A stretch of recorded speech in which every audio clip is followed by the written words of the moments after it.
Morning my YouTube family. आप सब कैसे हो? भगवान से दुआ करूंगी स्वस्थ और मस्त होंगे। तो आज दिन है रविवार का, तो मैं सूर्य भगवान की पूजा करने जा रही थी ऊपर। सूर्य भगवान को मैंने जल चढ़ा दिया, आपको दिख रही होंगी थोड़ी सी टंकी के बगल में। और मैं इसलिए ऐसे जल चढ़ाती हूँ क्योंकि पानी पूरा गमले में जाए, कहीं बाहर ना जाए।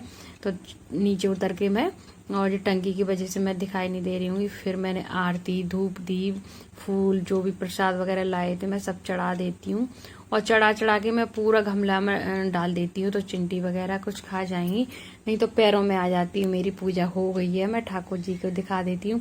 फिर मैं निकाल रही हूँ यहाँ पे कागौर, क्योंकि अभी पूरे 15 दिन ऐसे ही कागौर निकाली जाएगी। खीर बना के, तुरैया के पत्तों पर फूल, दीपक जला के, प्रसाद लगा के, और पूड़ी भी आप रख सकते हो। तो आज पूड़ी नहीं बनाई मैंने, खीर अकेली बनाई। उसके बाद फिर मैं अपनी दाल चढ़ा देती। तो आज बन रही है हमारे घर दाल चावल। सिंपल सा खाना बनना है, क्योंकि 2-3 दिन से हो गए ना, पूड़ी वगैरह कहीं हैवी हैवी खाना हो रहा था। तो 2-3 दिन हो जाए ना, तो दाल चावल खाने का मन करने लगता है। तो यहाँ पे मैंने दाल चढ़ा दी, टमाटर भी मैंने डाल दी उसमें ही, और मिर्ची वगैरह। तो यहाँ पे मेरी फ्रिज देखो कितने तस्वीर बन गई है, इतना बड़ा पहाड़ सा हो गया। तो मैंने रात को ही फ्रिज बंद कर दी थी, अब इसकी पिघल गई है। तो मैं इसको साफ कर रही थी, भर भर कटोरी बाहर फेंक रही थी। बहुत ज्यादा बर्फ जम जाती है जब तक मैंने फ्रिज वगैरह साफ की। तो मैं, और अभी और जमी हुई है, थोड़ी देर बाद फिर ले जाऊंगी। तो यहाँ पे मेरी दाल बनके तैयार हो गई है। यहाँ पे दिख रही होगी मैं कसेड़ी भर भर के रख रही थी पानी की। नल वगैरह भी आ गए आज। तो यहाँ पे बस सिंपल सी दाल बन रही है। मैंने दाल में पहले ही टमाटर मिर्ची डाल दी थी, तो टमाटर पहले डाल दो ना तो अच्छे से घुल जाते, बाद में डालो तो खड़े खड़े से दिखते तो अच्छे नहीं लगते, बच्चे निकाल निकाल के रख दे। थोड़ी सी मैंने आज ना लहसुन का भी तड़का लगाऊंगी। जीरा हींग डाल दिया था, लहसुन डाल दी, प्याज डाल दी, थोड़े से मैंने कड़ी पत्ते डाल दिए, और प्याज को अच्छे से भूनूंगी। फिर उसके बाद मसाले डाल दूंगी। हल्दी तो मैंने पहले ही डाल दी, धनिया डाल दी और मिर्ची डाल दी, उसी में डाल दी थी हल्दी तो मैंने, जब उबलने रखी थी दाल। और फिर उसके बाद प्याज मसाला अच्छे बन गया तो मैं डाल देती हूँ दाल।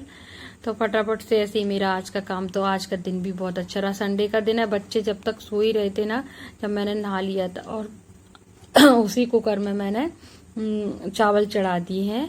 और यहाँ पर दाल उबल रही है, देखिए आप, दाल अच्छी तरह से उबल रही है। और हाँ, बोल रही थी मैं, आज बच्चे सो रहे थे जब ही मैंने पूजा वगैरह कर ली थी। फिर उसके बाद बच्चों को उठाया, फिर मेरी रोटी भी बन गई थी। फिर लक्ष्य लेके आया आज छोला पपड़ी। तो यहाँ की छोला पपड़ी बहुत फेमस है दतिया की, तो आ जाइए आप भी खा लीजिए। तो हम दोनों आज कर रहे हैं छोला पपड़ी का नाश्ता। थोड़ा सा लेट हो गए नाश्ते में, खाना बन चुका है उसके बाद कर रहे हैं, क्योंकि लक्ष्य लेट उठा सो के, फिर पूजा की, उसने नहाया, फिर बोलता मुझे छोला पपड़ी खाना था। मैंने कहा मेरे लिए भी ले आना, और ये खा ही रहे हैं। मैं खा के उठ चुकी हूँ। और आरब गया था डांस क्लास, तो उसने नहीं खाया, मना ही कर रहा था, मम्मा मेरे को नहीं खाने, वो कपड़े यहाँ पे गिर गए हैं। तो मैं कपड़े उठा लेती हूँ, जो भी कपड़े बच्चों के धोने के लिए रखे हैं मैं वो धुल लेती हूँ। तो धूप इतनी तेज हो रही है कि कपड़े भी 1-1.5 घंटे में कपड़े ही सूख जाते हैं। तो यहाँ पर मैंने जो बोरी वगैरह आटे की रखी थी वो भी मैंने धुल के डाल दी, और बच्चों के कपड़े थे वो भी मैंने डाल दिए। और आज बहुत तेज धूप है, ऐसा लग भी नहीं रहा है कि सुबह सुबह लेकर ठंडक रहती है। जब मैं उठती हूँ ना 5:30 बजे, जब ठंडक रहती है, तो फटाफट से मैंने सारे कपड़े डाल दिए। जो भी कपड़े थे वो मैं ले जाती हूँ, नीचे रखूंगी। और बहुत गर्मी हो रही है, क्या बताएं गर्मी को। तो चलिए चलते हैं नीचे, पे अभी खाना नहीं हुआ है, तो नीचे चलते हैं, फिर खाना वगैरह खाएंगे, फिर आराम करूंगी थोड़ी देर। और कपड़े मैंने पलंग पर रख दिए, बाद में मैं तय बनाऊंगी, घर ही बना के रखूंगी अभी, और जब शाम हो जाएगी वो भी उठा के लाऊंगी। और यहाँ पर देखना, फ्रिज मैंने साफ कर दी पूरी, पिघल गई थी इसकी बर्फ, तो साफ कर दी। पता नहीं क्यों इसका ढक्कन भी टूट गया बर्फ से। और यहाँ पर देखिए आज है ना, पूरा अस्त व्यस्त कर देते, कहीं पिलो डला है, कहीं चादर डला है। तो बस दोनों टीवी के पीछे लड़ रहे थे, मेरे को देखना है, वो बोला मेरे को देखना है। लक्ष्य मैच देखते हैं, ये कार्टून देखते हैं। यहाँ पे बस मैं आ गई थी अपनी क्रीम बनाने। तो आजकल मौसम सुबह से ठंडक सी हो रही है, दिन में गर्मी, फिर भी हाथ पैर अजीब से हो रहे हैं ना, तो हाथ पैर थोड़े से फटे फटे से हो रहे हैं। तो यहाँ पे मैंने सरसों का तेल ले लिया। एक ऐसी क्रीम बना रही हूँ कि आपके हाथ पैर इतने सॉफ्ट रहेंगे, आपकी एड़ियाँ इतनी सॉफ्ट रहेंगी, आपकी एड़ियाँ तो बिल्कुल भी नहीं फटेंगी। अभी मावर वगैरह भी बहुत लग रहा है ना, तो बिल्कुल भी नहीं फटेंगी। मैंने सरसों का तेल और नारियल का तेल बिल्कुल बराबर डाल दिया, फिर टुकड़े कर करके मैंने डाल दी एक मोमबत्ती, और मोमबत्ती में अच्छे से पिघलने देती हूँ। बराबर तेल लें आप, नारियल और सरसों को बिल्कुल बराबर। तो यहाँ पे मोमबत्ती अच्छे से पिघल गई, तो उसका धागा मैं निकाल देती हूँ अलग।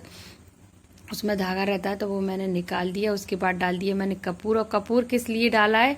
खुशबू के लिए। इतनी अच्छी खुशबू आएगी इस क्रीम में, मैं आपको क्या बताऊं। तो एक बार मेरे कहने पर क्रीम जरूर बनाए, हाथ में पैरों में लगाए। कोई बॉडी लोशन या कोई क्रीम लगाने की जरूरत नहीं पड़ी। यहाँ पे मेरे पास कांच की डिब्बी रखी थी, आप कांच की डिब्बी लें उसमें रखने के लिए, तो मैंने रख दी इसमें। पूरा थोड़ा सा और बचा, वो भी मैं इसी में डाल दूंगी। देखिए पूरी भर गई। अब 10 मिनट के लिए मैं ऐसे ठंडा होने के लिए रख दी। फिर देखिए बराबर जम गई ना, और कितनी अच्छी खुशबू भी इतनी अच्छी आ रही है। इसमें कपूर डाला है ना, तो अच्छी खुशबू आ रही है। और सरसों का तेल भी डाल के, इसलिए कि सॉफ्ट रहती, तो हाथ पैरों में लगा। आज का वीडियो अच्छा लगा हो तो लाइक शेयर सब्सक्राइब जरूर करें। मैं मिलती हूँ नेक्स्ट वीडियो में। बाय।